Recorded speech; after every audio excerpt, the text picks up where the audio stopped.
राज्याचे उपमुख्यमंत्री आणि नगरविकास मंत्री एकनाथ शिंदे यांनी हातदवडे संदर्भात उद्या मुंबईमध्ये बैठक आयोजित केली आहे। त्या बैठकीच्या पूर्वी आम्हाला ही बातमी दैनिकातून आणि आपल्यासारख्या न्यूज चॅनलच्या माध्यमातून समजली, की काल बातमी समजली म्हणून या ठिकाणी आम्ही तात्काळ या ठिकाणी धरणे आंदोलनाचं आयोजन केलं। अगदी उद्या काल दुपारपासून सुरू झालेल्या आंदोलनाची तयारी आज आपण बघू शकता की उत्स्फूर्त प्रतिसाद आहे।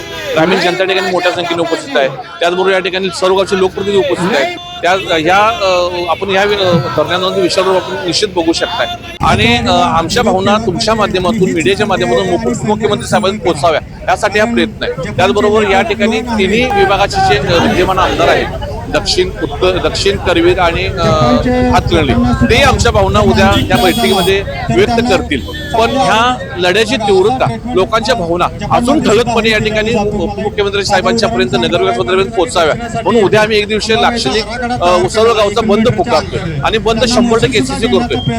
आपण जाऊन बघू शकता ही बंद कशा पद्धतीने लोक उत्स्फूर्त प्रतिसाद या ठिकाणी देणार आहेत। त्यामुळे ग्रामीण जनतेची भावना या निमित्ताने या ठिकाणी त्या लोकांना कळेल जे या पद्धतीची मागणी करतायत आणि येणाऱ्या काळामध्ये अजून तीव्र करून हातवड होऊ देणार नाही एवढंच निश्चित सांगतो।